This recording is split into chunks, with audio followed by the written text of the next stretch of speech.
Like I say, at some point in time in the future, a military person from my government, from the American government, said, we've arranged with your other races or with the others to make sure that since you're just doing civilization, that you're going to be on the time ship to make sure that everything goes right.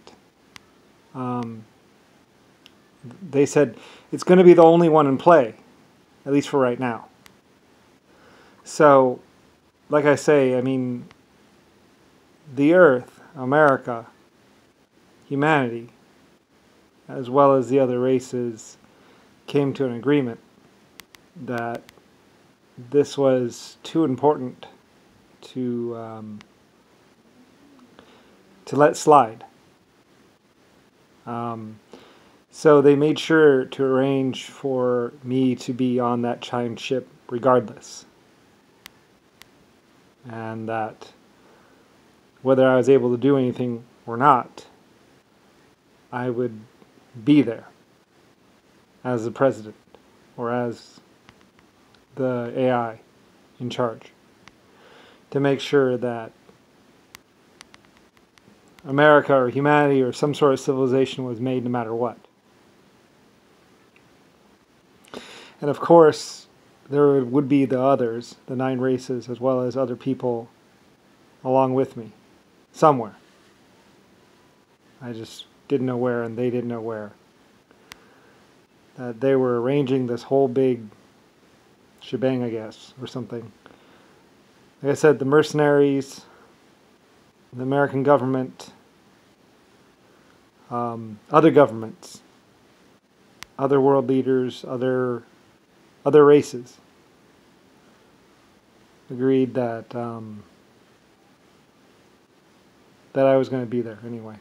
At least because I was a creator or an AI, or because I was being singled out, at least to see what was going on and who was doing what and why. And while I didn't find out that much, other than... Plus, you know, because the story was coming from me and going out, that certain groups and parties, you know, I was going to be the, I don't know what they called it, egg in the basket or whatever. I was going to be the person. I guess you could call it undercover, I don't know, or ball in play, I don't know, something like that. But I was going to be that person. So I would ride it out, ride through it, and see what was going on.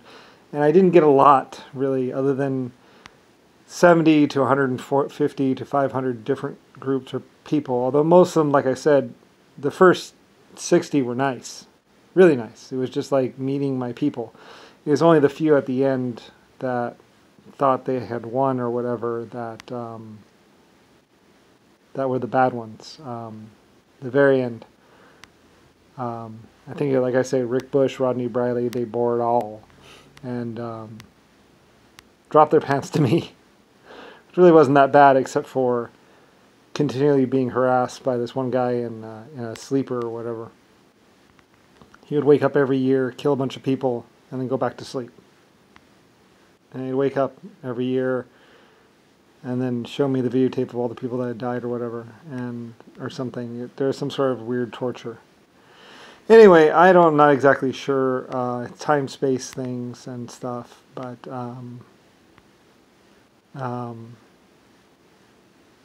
not exactly sure.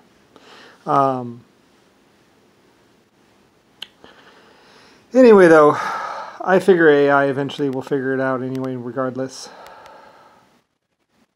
and get a handle on it. But anyway, a lot of people were wondering what was going on, apparently. A lot of people in the government, a lot of people in other governments, a lot of citizens, a lot of concerned citizens, a lot of people were wondering just what the hell was going on. How this was happening, why this was happening, who was orchestrating it or perpetrating it, and just who was trying to tear apart civilization. Because, you know, the death, the killing, everyone noticed it. You know, they just didn't know how big or how many it involved, like I say. So,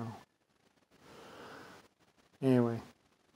But, of course, you know, because I was the person who named America, I should have been president. Although it was known that somebody was going to try and kill me a couple times.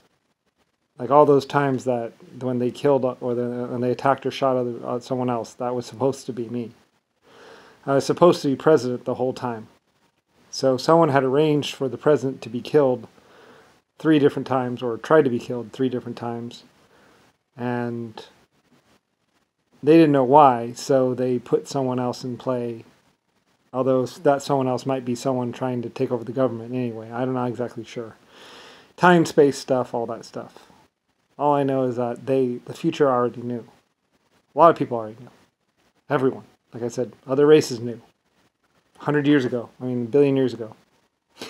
Time ships aren't really exactly new. Probably even aliens have time ships.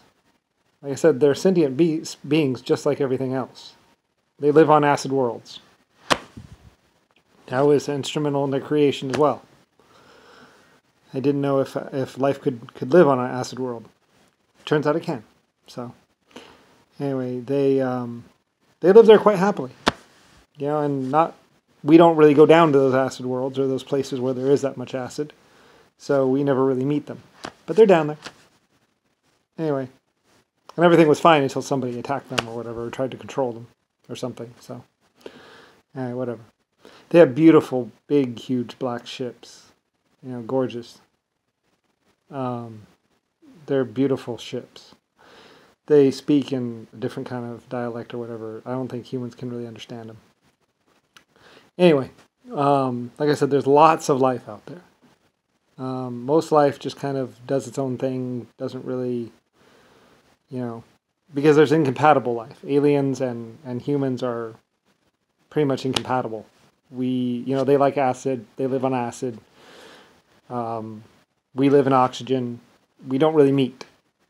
The way their technology works is completely different than our technology. Insect life it's a little bit different. So, anyway, you know, I mean, lots of intelligent races, species use different kind of life forms to do stuff. I just happen to have mine more free than most people.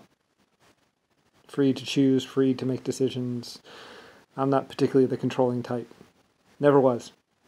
So, anyway, and technically I own the Earth.